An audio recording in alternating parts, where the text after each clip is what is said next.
बिस्मिल्लाहिर्रहमानिर्रहीम। अस्सलाम वालेकुम।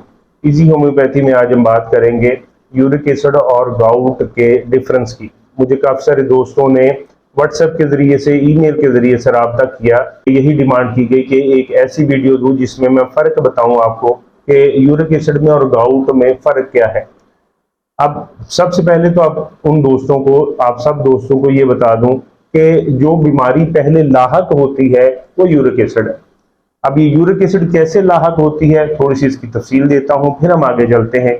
यूरिक एसिड ऐसे लाहक हो जाता है कि जब हम खाना खाते हैं तो वो खाना बॉडी के अंदर डाइजेस्ट हो जाता है, स्टमक में डाइजेस्ट होता है। डाइजेस्ट होने के बाद उसके छोटे छोटे सेल्स बन जाते हैं, दे आर कॉल्ड प्योरीन्स। ये जो छोटे छोटे सेल्स होते हैं ये प्योरीन्स कहलाते हैं। प्योरीन्स फिर बॉडी को जितने चाहिए होते हैं उतने उस बॉडी कंज्यूम कर लेती है। जो बाकी एक्स्ट्रा प्योरीन्स होते हैं वो किडनीज, ह्यूमन बॉडी में जो किडनीज होते हैं वो उसको फिल्टर आउट करके बॉडी से बाहर निकाल देते हैं।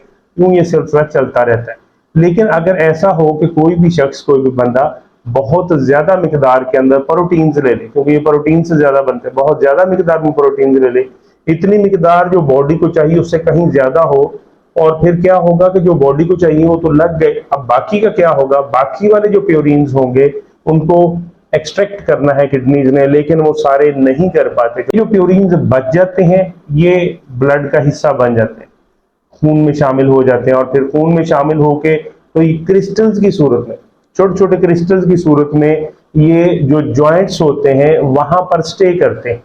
और इनिशियली ये स्टार्ट पे जो छोटे जॉइंट्स होते हैं, जैसे पाँव की उंगलियां, अंगूठा, पाँव का अंगूठा, या हाथ की ये उंगलियां, रिस्ट या कोहनी, ये इनके अंदर स्टे करते हैं और यहाँ पे स्टे करते हैं और फिर मसाइल का बायस बनते हैं। पेन होती है और पेन काफ़ी शदीद होती है, काफ़ी तेज़ होती है, और पेशेंट जो है वो काफ़ी मसाइल का शिकार रहता है। तो ये स्टार्ट हो जाता है यूरिक एसिड का। अब इसमें सबसे पहले तो ये हमें पता होना चाहिए कि यूरिक एसिड जब बनता है तो यूरिक एसिड, ये मत समझे कि यूरिक एसिड बिल्कुल ही एक बीमारी नहीं। यूरिक एसिड बॉडी को चाहिए होता है, जब जितना चाहिए होता है, जब उससे ज्यादा मिकदार में प्रोड्यूस होता है देन प्रॉब्लम आता है। तो हमें ये पता होना चाहिए कि हमें किस हद तक प्रोटीन्स लेने चाहिए कि हमारी बॉडी के अकॉर्डिंगली हम वो जो यूरिक एसिड है प्रोड्यूस होता रहे, हमारी किडनीज पर एक्स्ट्रा लोड ना पड़े, उनको ओवरवर्क ना करना पड़े। तो ये बात जहन में रख लें कि आपके वजन के अकॉर्डिंग जितने केजी आपका वजन होगा उसमें पर केजी 1 ग्राम जो गुंजाइश होती है वो निकाली जाती है प्रोटीन्स के मामले में। यानी अगर किसी का वजन जो है फॉर एग्जांपल 60 केजी है तो 60 ग्राम प्रोटीन्स उसको डेली लेने चाहिए। इससे ज्यादा जो होंगे वो उसकी बॉडी को नहीं चाहिए, वो बॉडी जो है वो भेजेगी किडनीज की तरफ, किडनी के ऊपर ओवरलोड होगा। इस तरह से क्या होगा, ये यूरिक एसिड का इशू शुरू हो जाता है। ये यूरिक एसिड का इशू किन किन चीजों से शुरू होता है, अब हम इनकी तरफ आते हैं। तो सबसे पहले तो ये आपको पता होना चाहिए कि यूरिक एसिड का प्रॉब्लम आता है प्रोटीन्स ज्यादा लेने से। मसलन अगर आप गोश्त के ज्यादा शौकीन हैं, आप गोश्त वाली अशिया ज्यादा शौक से खाते हैं, खास तौर पर गोश्त के अंदर जिसको हम कहते हैं लिवर या कलेजी जिसको कहते हैं, जो लोग कलेजी ज्यादा शौक से खाते हैं उनको ये प्रॉब्लम ज्यादा हो जाता है, क्योंकि कलेजी जो है वो फुल ऑफ प्योरीन्स होती है, उसमें प्योरीन्स की मिकदार बहुत ज्यादा होती है। और इसी तरह से फिश जो है उसके अंदर भी प्योरीन्स की मिकदार बहुत ज्यादा होती है। तो दो ये आइटम, कलेजी और फिश, इनके अंदर प्योरीन्स की मिकदार ज्यादा होती है। जो लोग इसको ज्यादा इंटेक करते हैं उनके साथ ये इशू ज्यादा आता है। प्लस इसके साथ दालें, जो ग्रेन्स हैं या बीन्स हैं, इनसे भी अवॉइड करनी चाहिए। ये जो है इनके अंदर भी प्रोटीन्स की मिकदार बहुत ज्यादा होती है। और आपको पता है दालों के बारे में कहा जाता है कि ये they are the alternative to beef, meat और चिकन समथिंग, कुछ भी कह सकते हैं, यानी गोश्त का नेमल बदल है। तो दालों से भी अवॉइड करना चाहिए, दालों से परहेज करना चाहिए। और बीन्स जो है, जितनी सब्जियां जो दानों पे मुश्तमिल है, उनसे भी अवॉइड करना चाहिए अगर आप यूरिक एसिड से बचना चाहते हैं, या खुदा न खासा आप उसके पेशेंट बन गए हैं। तो आपको पता होना चाहिए कि यूरिक एसिड आपको हुआ क्या नहीं हुआ, और उसके लिए सिंपली यूरिक एसिड का आपने टेस्ट करवाना है। ब्लड सैंपल देंगे अपना और यूरिक एसिड का टेस्ट करवा लें। दूसरी चीज जो है वो इसका पेन आपको बताएगा कि आप यूरिक एसिड में मुब्तला हुए या नहीं हुए।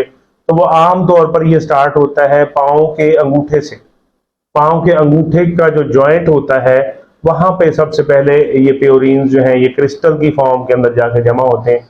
वहां पे पेन शुरू होती है और पेन शुरू होने के बाद इन्फ्लेमेशन हो जाती है। इन्फ्लेमेशन में आपको यूं समझाता हूं कि वो जब क्रिस्टल वहां पे जमते हैं, फिक्स हो जाते हैं वहां पर, तो फिर क्या होता है कि वो एरिया, वो जॉइंट जो है उसमें स्वेलिंग शुरू हो जाती है, वो रेडनेस आ जाती है, उसकी मूवमेंट रिस्ट्रिक्टेड हो जाती है, आप ज्यादा उसको हिला जुला भी नहीं सकते। तो ये इंडिकेशन है कि आप यूरिक एसिड के मरीज बन गए।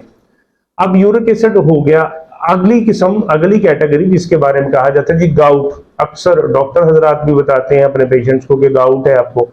अब ये गाउट क्या होता है? यूरिक एसिड का प्रॉब्लम अगर शुरू में ही कंट्रोल कर लिया जाए और दोबारा उसको ना होने दिया जाए तो फिर कुछ प्रॉब्लम नहीं।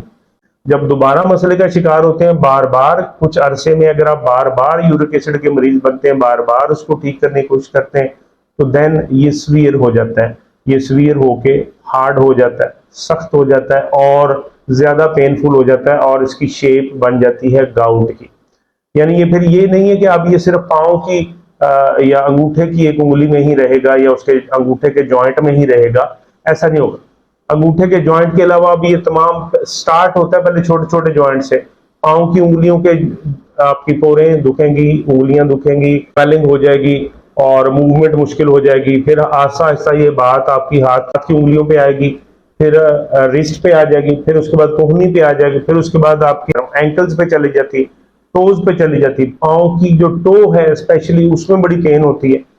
तो ये यहाँ पर ये मसला इतना सीवियर हो जाता है, इतना सीवियर हो जाता है कि अगर आप उसको प्रॉपर रिकवर ना करें तो इंसान के लिए जो किडनीज फेलियर का खदशा भी पैदा हो जाता है। यानी आपके प्योरीन्स इतने ज्यादा मिकदार में बन भी रहे हैं, आप ले भी रहे हैं और किडनीज जो है उनके ऊपर ओवरलोड हो गया, उसको निकाल ही नहीं पा रहे।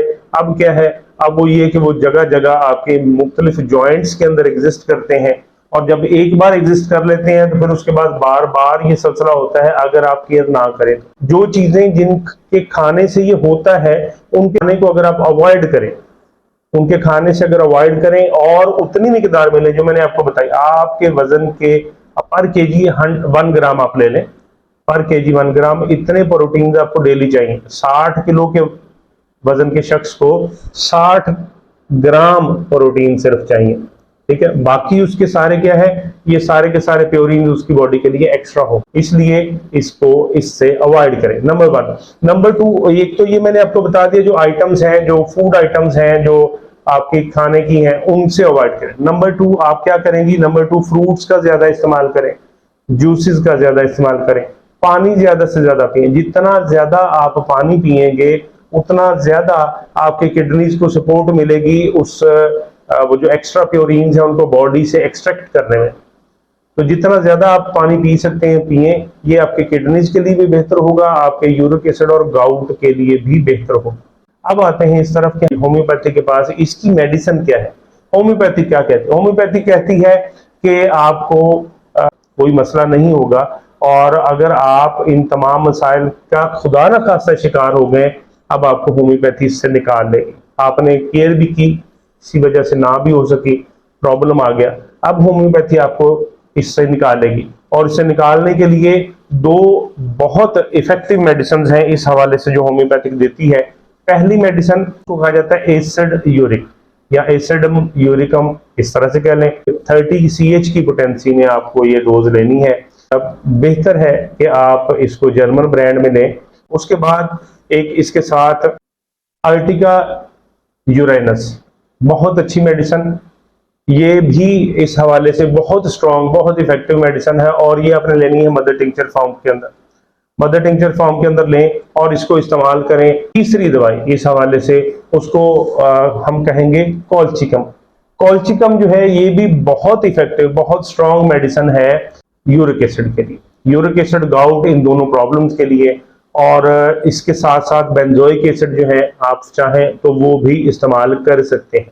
कॉल्चिकम 30 CH पोटेंसी के अंदर, उसके बाद आपने लेनी एसिड यूरिक, ये भी 30 CH में। इसके बाद आपने लेनी है अर्टिका यूरेनस, ये मदर टिंचर के अंदर। ये 3 मेडिसिन आपने लेनी है और इनको इस्तेमाल करना है, लेकिन इससे पहले मैं आपको जरूरी बता दूं, इसके साथ जो एक मेडिसिन होगी वो आपकी कहलाएगी कॉन्स्टिट्यूशनल मेडिसिन। और ये आपकी कॉन्स्टिट्यूशनल मेडिसिन वो मेडिसिन होती है जो आपको होम्योपैथिक मेडिसिन सूट करती है, आपकी बॉडी को सूट करती है। ये कौन बताएगा आपको? ये बताएगा आपका होम्योपैथ डॉक्टर। अगर आप अपने होम्योपैथ डॉक्टर के पास जाएंगे तो उससे अपनी कॉन्स्टिट्यूशनल मेडिसिन लाजमी पता करें, साथ इसके कॉन्स्टिट्यूशनल मेडिसिन इस्तेमाल करें, इन दवाइयों को इस्तेमाल करें।